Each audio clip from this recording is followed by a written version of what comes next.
তো বন্ধুরা, আপনারা স্ক্রিনে এখন যেটা দেখতে পাচ্ছেন যে সাবস্ক্রাইব এবং বেল আইকন একটা ইন্টারফেস আপনারা দেখতে পাচ্ছেন যে আমার ভিডিওর পাশে দিয়ে আসছে। তো এটা আপনারা কিভাবে করতে পারেন, সো পুরো ভিডিওটা আপনারা সম্পূর্ণ দেখবেন, মনোযোগ দিয়ে দেখবেন। আশা করি আপনাদের ফুল কনসেপ্টটা ক্লিয়ার হয়ে যাবে এবং আপনারা এটা করতে পারবেন, শিখতে পারবেন। সো ভিডিওটা শেষ পর্যন্ত দেখতে থাকুন। তো বন্ধুরা, সাবস্ক্রাইব এবং বেল আইকনের যে গ্রিন স্ক্রিন ভিডিওটা, সেটা আপনাদেরকে আমি ভিডিওর ডিসক্রিপশানে লিঙ্ক দিয়ে দেবো, আপনারা সেখান থেকে ডাউনলোড করে নেবেন।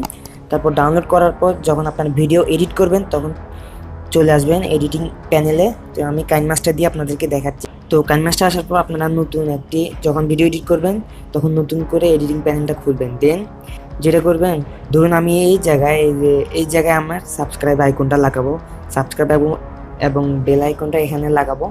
তো এখানে আমি এই যে লেয়ার অপশনে ক্লিক করব, এখান থেকে মিডিয়া অপশনে ক্লিক করব। তারপরে সেখান থেকে আমি যে গ্রিন স্ক্রিনটা ডাউনলোড করছি সেটা নিয়ে আসবো।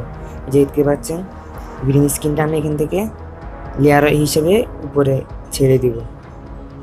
তো এখন কথা হচ্ছে যে আপনি এটা কোন জায়গায় বসাবেন, আপনার ভিডিওর অনুসারে যে জায়গায় আপনার বসাতে সুবিধা হয় সেইখানে। ধরুন আমি এই জায়গায় বসালাম।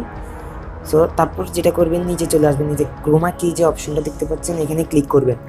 এখানে ক্লিক করার পরে যে ক্রোমা কিটা আপনারা ইনেবল করে দিবেন। ইনেবল করে দেওয়ার পর এই যে এইভাবে তখন গ্রিন স্ক্রিনটা চলে যাবে, আপনাদের শুধু সাবস্ক্রাইব এবং বেল আইকনটা থাকবে।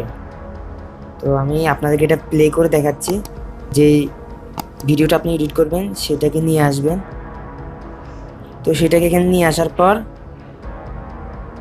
সো এই যে উপরে দেখতে পাচ্ছেন সাবস্ক্রাইব এবং বেল আইকন, এটা এখানে শো করছে। সো এইভাবে আপনারা খুব সিম্পলি এরকম একটা সাবস্ক্রাইব এবং বেল আইকন ভিডিও বসাতে পারেন উপর দিয়ে। ভিডিওটা দেখে যদি একটু উপকৃত হন তাহলে আমার চ্যানেলটা প্লিজ সাবস্ক্রাইব করে পাশের বেল আইকনটা প্রেস করে দিন আর ভিডিওতে একটা লাইক দিবেন।